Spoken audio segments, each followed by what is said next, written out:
Nicole Ayala and Diego Bandido.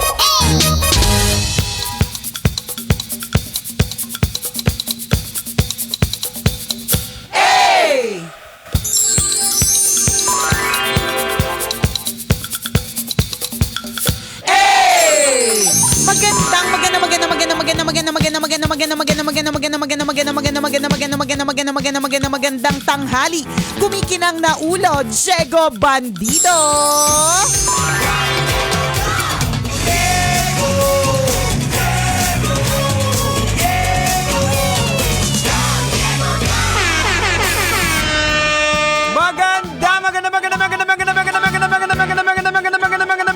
Magandang tanghali. Kumikinang ina.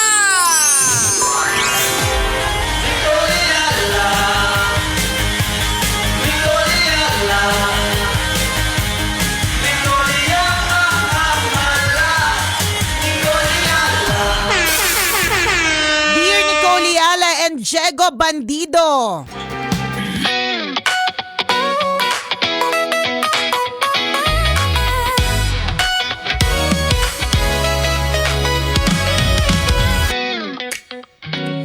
Ano po ang tamang tips na pwede nyo pong ibigay for time management?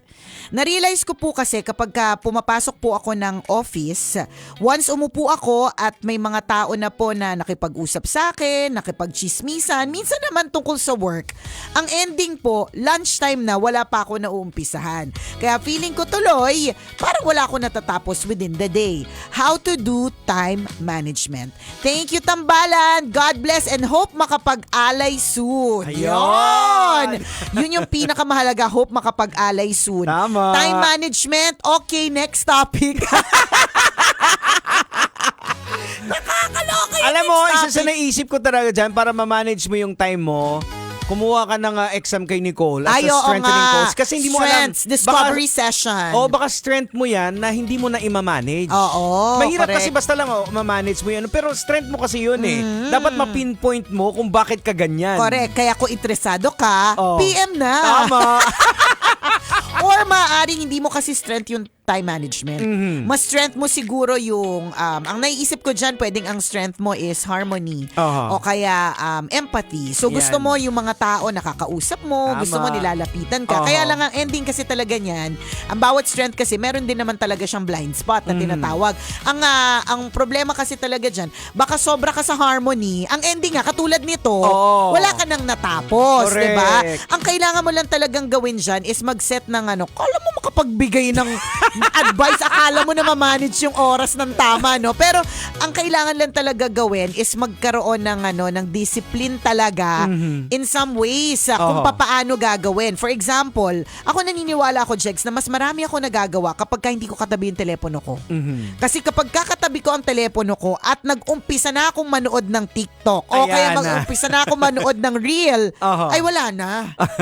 Wala na. Kasunod na talaga dyan is hindi ko namalayan, kalahating oras na pala. Ayan. Hindi natin lahat namalayan, kalahating araw na pala. Tama. 'Di ba? So yun yung mga bagay na kailangan sigurong gawin. Hindi ako perfect in terms of time management Aha. kasi iba din yung galawan natin, but siguro based lang on experience, I would say na try to do your best na tanggalin kung ano man yung nagbibigay ng distraction sa'yo. Oo. So kung ang distraction mo ay telepono, parang katulad yan ng mga nanay na naglilinis, lapit na yung weekend, long weekend, kung walang pang rampa, maglinis ng bahay, no? Ito yung napapansin ko pag naglilinis ako ng closet, na every weekend, parang mission ko, maging malinis siya. Tapos natatapos ang weekend nang hindi siya malinis. Bukod sa masyado kasi madumi at masyado magulo, ang point kasi doon, pagka may phone ako sa tabi, ang ending, sa halip na magtiklop ako ng damit, Oo. ang ending is nagdo-doom scroll ako or Oo. nagtitingin-tingin ako ng video, natatawa ko, ganyan. Hanggang Tapos di naman namalayan yung oras. hindi ko na malayan yung oras, tanghalian na pala. So, pabababain na ako, manananghalian na. Pagkatapos nun, parang inantok na ako. So, Ayan. hindi na. Tapos, babalik ka ng konti, ayos-ayos ka ng konti, pero nandun pa rin yung telepono. Oho. Ano ka na naman, di ba? ba, distracted ka na naman. Ang Tama. ending, walang natatapos. Correct. So ano ba yun? Ano yung mga bagay na nagbibigay sa'yo ng distraction? Bakit hindi mo natatapos? Ayan. Sa akin naman, naging problema ko rin din time management kasi parang lagi akong kinakapos ng oras. Pero simula nung kumuha ko ng test, pinaalam ko sa asawa ko na ito yung strength ko, iniiwasan niya na yung mga bagay na alam ba, may tatanong sa akin pag may ginagawa ako. So namamanage ko yung oras Correct. ko. Maganda din yan na malaman din talaga ng mga tao sa paligid mo. oo. So pag nag-take kayo ng test, it has to be a whole company. Tama. PM na. Tama. Buong kumpanya dapat para maging productive kayong lahat. Sa true lalo at walang halong eklavo. Ganon. Ano talaga yan na importantatious yung paano ba ako mag-a-adjust? Kasi ang maganda dito, Kabisyo, nakaka-feel ka ng wala akong nagawa, I feel bad. May mga iba kasi na wala silang nagawa buong araw sa opisina pero parang okay lang sa kanila. Oo. Diba? Sila yun. Oo. Hindi naman natin sila kukutsain dyan. Pero ikaw, ibig sabihin obviously you have every intention na magtrabaho ng maayos at maigi at gusto mo makapag-produce ng maayos na output dyan sa trabaho. Very good. Oo. Very good. That's the first step. Meron Ayan. kang pake. Tama. Yan, diba? Siguro first thing to do is to set a reminder for yourself. Pwede. Kaya ang sabi ni Nicole, kumaga mental note na pag Mental may note to cellphone self. siya, hindi siya nakakapagtrabaho. Correct. So, ang ginagawa ko dyan, ito nga, yung sa maglilinis or whatever, diba, tas may telepono, yung telepono malayong-malayo. Ang meron lang sa akin is yung Bluetooth speaker. Kunyari, parang nakikinig ako sa podcast ng Kumikinang na Tambalan, yan. o kaya nakikinig ako sa Love Radio through the app. Yan, diba? Pero yung telepono ko malayo sa akin. Speaker Ayan. lang yung nasa tabi para hindi ako ma-distract.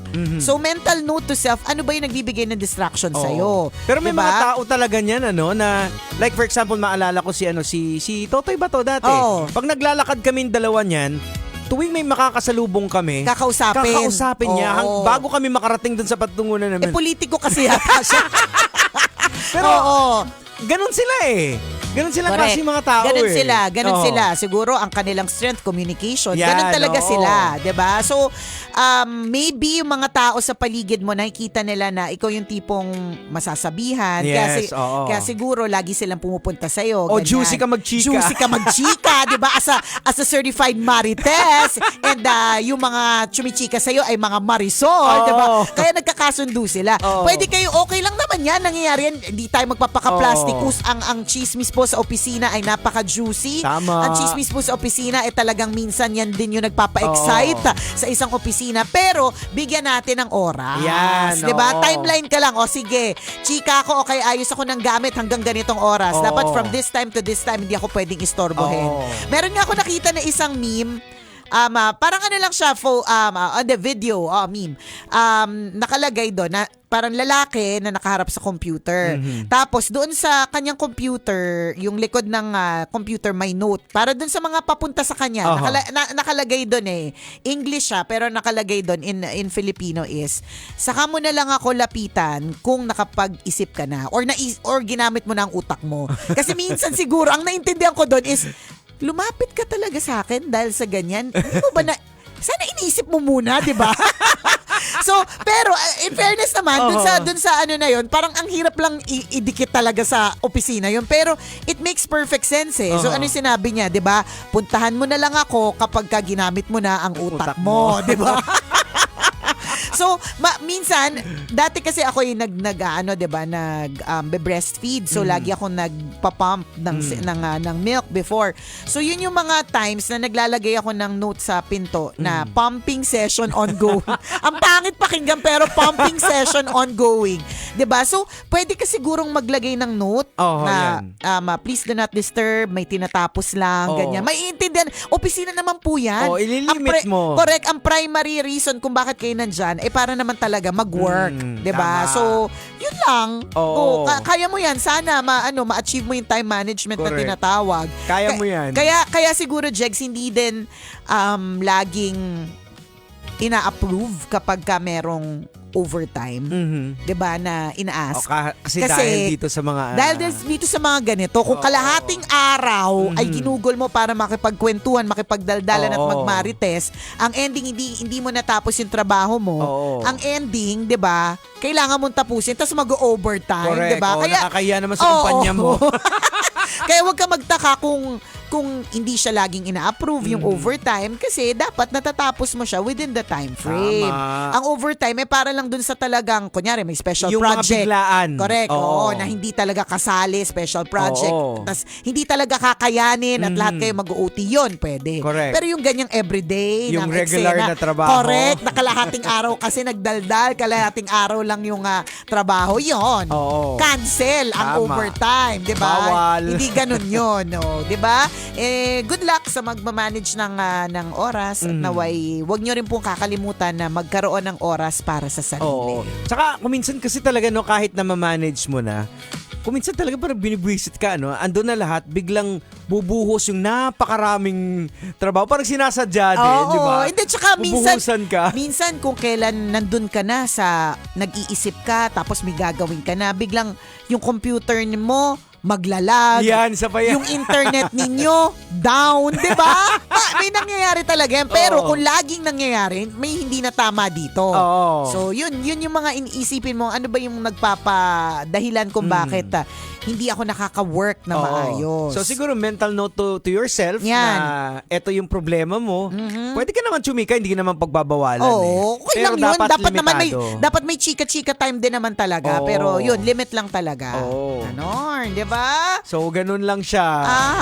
Good luck. Lahat naman po tayo ginagawa natin ang ating best para ma-achieve yung time management na yan. Basta kung importantatious, work-life balance. Tama. While you spend so much time here sa trabaho na meron ka, dyan sa trabaho na pinagkakaabalahan mo, wag mo rin kakalimutan na merong life outside of work. Tama. 'Di ba? Oh, tsaka ingat po kayo sa sobrang init ngayon. Kanina Ay. may nadaanan ako sa Bacoor na sunog. Kaya sobrang tindi ng traffic na kasi along gilid ng Aguinaldo eh. Ay, naku. So, Ano ang ingat po nasunog? tayo. Parang mga bahay ata yun eh. So ang daming ang bumbero. init kasi. Sarado na yung kabilang linya. Kaya siksikan na yung mga sasakyan. Ingat din po tayo dyan mga Oo. kabisyo. Sa sobrang init talaga ng panahon. At sa sobrang init ng panahon, don't forget to hydrate. Yan. Kasi oo. pag mainit ng panahon, ang lapit po natin sa init ng ulo. Correct. Totoo Oo, yan. Kasi hindi nakaraan tayo, nakita din ako na hinahampas yung yung alin, yung kotse ng parang nagitgitan siguro. Oo. Ang init ng Ang ulo ng mga tao eh. nung time na yun, mainit din.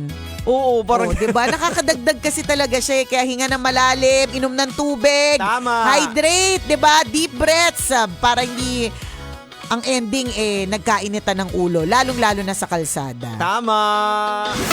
Kasama pa rin po ang tambalang kumikinang. Muli ako pong kumikinang ulo, Diego Bandido. At akong kumikinang ina mo, Nicole Yala. Kailangan pa bang i-memorize yan? Basic! Ayun. O siya, hindi na Exit kami na muna magtatagal kami. kasi apakadami. Speaking of time Oo, management. apakadami po namin gagawin. Ha? Alright. Ingat po kayo. Bye! Metro's #1 Love Radio. Basic!